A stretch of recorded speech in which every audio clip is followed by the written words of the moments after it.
Hi, my name is Lou. I'm the fleet mechanic here at Transaction Corporate Shuttles. Today I'm going to share some tips and some advice on how to stay safe for when the snow comes and for the winter.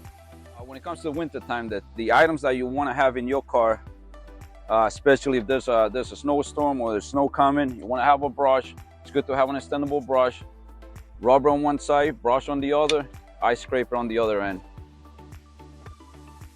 It's always good to have a bottle washer fluid and a battery jump pack, or if you don't want to spend the money on a pack, you can buy the cables. The good thing about this is that you don't have to wait for someone to give you a jump pack.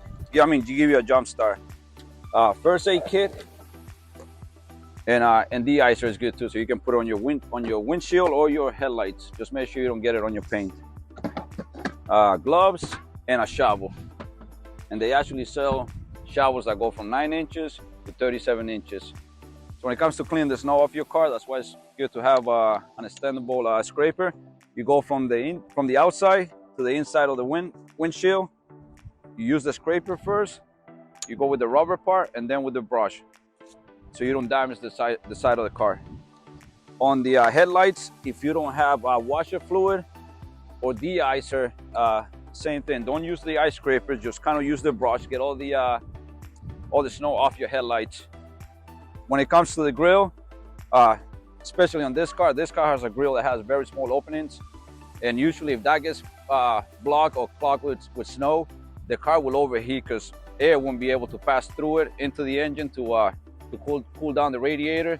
So it's always good to just clean it with the brush and then just tap it. A lot of times when it's snowing outside, the tire would actually pick up the snow, and it will bring the snow, and the snow will start to build up back here on the back of the tire and the fender.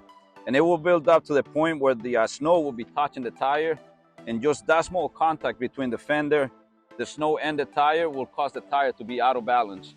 So when you're driving and the snow back here, your steering wheel will shake. A lot of times people will take it to the shops, take it to the dealership thinking that they have a balancing problem, but it's actually just the snow. So all you gotta do, if you have a vibration that you didn't have before, you come here, clear all the snow from the back and clear the snow from the front of the tire, and that vibration should be gone. So when it comes to winter time, tires are very important. On a vehicle like this that is all-wheel drive, or a vehicle that's four-wheel drive, you can have 4 MS tires, modern snow tires. If you have a vehicle that's front-wheel drive, you want to have 2 snow tires on the front. If you have a vehicle that's rear-wheel drive, you want to have at least 2 snow tires on the rear, because that will be your traction wheels. Checking tire pressure is very important too when it comes to winter time and snow. Every vehicle has a tire pressure tag on the driver's door. This one is right here, so it says that front tires are 38, rear tires are 42. So anytime you check your tire pressure, make sure you go based on what the tag says. Once you get to your destination, it's very important that if it's a snowy day, icy day, you want to shut your wipers off and you want to lift them up. So you lift them up so they don't get frozen to the windshield with the sun, and you want to shut them off so when you start the car up, and if they are down, they don't go up and either break the motor or break the linkage. So when it comes to safe driving, you definitely don't want to crowd the plows. You want to give the plows like a 3-car length, 4-car length, so they don't block your visibility, and at the same time they throw in salt and sand on the road. You don't want all that stuff to hit the front of the car. If it's a snowstorm, same thing. You want to keep 3-car length away from the other car, and you want to reduce your speed to half. So if you're going 60, you go 30. And if it's just a snowstorm that you're starting to come down, reduce your speed by like 10 miles per hour.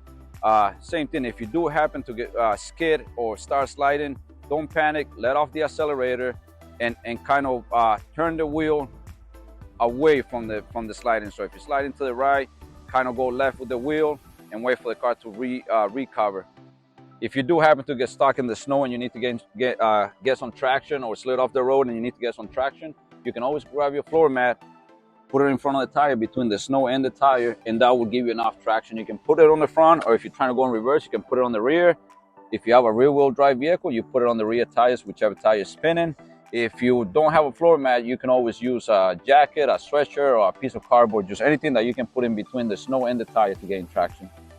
All right, we're done. Thank you for watching. I hope you enjoyed the video. If you want to learn more into detail of the videos you just watched, check our webinar from 2020, where we actually go into detail into each thing, how to replace tires and everything. So I hope you enjoyed it. Happy holidays and have a safe winter. Thank you.